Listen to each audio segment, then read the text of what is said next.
Alors, avant toute chose, petit disclaimer, ceci est un audio, donc n'hésite pas à faire quelque chose à côté. Sur ce, je te souhaite une bonne écoute. Bon, Blue Lock, ça vaut quoi? Pour la faire courte, c'est un manga écrit par Kaneshiro Muniyoki et dessiné par Yusuke Nomura. L'histoire nous emmène après la défaite du Japon lors de la Coupe du Monde de football 2018. Un programme d'entraînement est donc lancé afin de former le meilleur attaquant du pays et pouvoir enfin atteindre les sommets. Pour cela, nous suivrons Yoichi Izagi qui rejoindra ce centre et fera face à de nombreux espoirs du ballon rond. Cependant, parmi toutes ces jeunes pousses, il n'en restera qu'un. De ce postulat, on obtient quoi? Un manga de sport, mais par-dessus tout mélangé à un battle royale.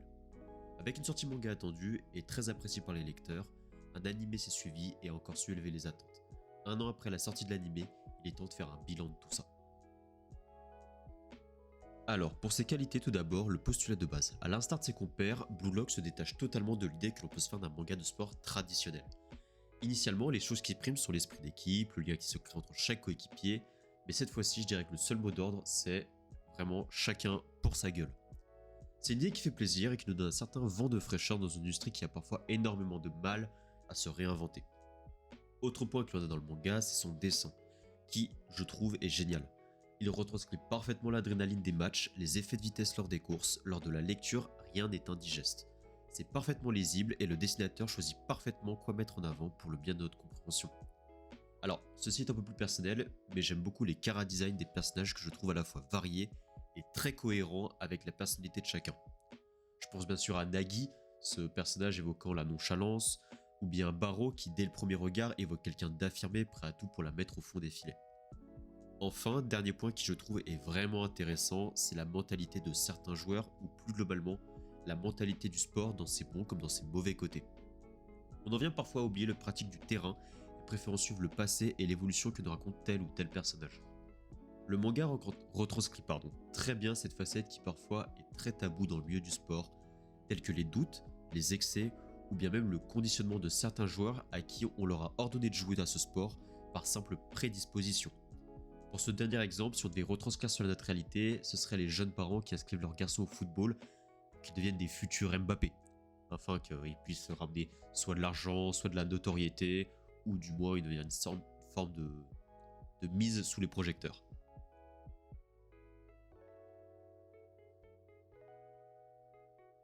Maintenant qu'on a parlé des points positifs, il est temps de parler des points négatifs. En premier lieu, malheureusement, il va falloir parler de l'animé qui, je trouve, est pour beaucoup visuellement pas réussi, voire par moments pas du tout. Je sais pas en combien de temps il a été réalisé, mais on sent clairement un manque de temps et d'investissement. On a parfois une réutilisation de certaines scènes, en soi vous allez me dire rien d'étonnant, mais pour l'immersion, il n'y a rien de plus frustrant. L'animation nous laisse voir des joueurs courir à une vitesse pénible, on perd cet effet de course d'intensité qu'on peut avoir dans un match de foot. Aussi, il n'a pas su retranscrire le trait du manga qui, lui, est déjà à un très bon niveau. Même si cela n'est pas étonnant, car combien de mangas on avait avec une patte graphique à en péter la rétine et finissent par avoir un animé non pas à la péter, mais à la faire saigner. Petite pensée à Berserk ou One Punch Man, notamment la saison 2. Autre point cette fois-ci dans l'espèce scénaristique, c'est ce qu'on va appeler la surenchère. Comme dans tout manga de sport, chaque genre va avoir, on va dire, sa spécialité. Certains seront bons en dribble, d'autres seront très rapides, ou bien même certains auront une lecture de jeu très aiguisée. Le problème est le suivant, on finit par avoir des répétitions. Certains joueurs ont les mêmes capacités avec seulement un petit écart en plus qui fait que l'on perd la valeur de certains personnages. Enfin, dernier point et pas des moindres, il s'agit de son concept initial. Malheureusement en lisant le manga, on finit par voir que le concept s'épuise tout seul. Au début nous étions sur un véritable battle royale avec des éliminations, de la manipulation, des coups en traître, mais au fil du temps on perd cette excitation de voir à n'importe quel moment un joueur se faire exclure car considéré comme mauvais ou pas assez égoïste entre guillemets. Cependant, le manga n'est pas terminé et est encore en cours de publication. J'espère donc retrouver cette sensation dans le futur. En conclusion de tout ça, à mes yeux, Blue Lock est un très bon manga de sport qui a su tirer son épingle du jeu.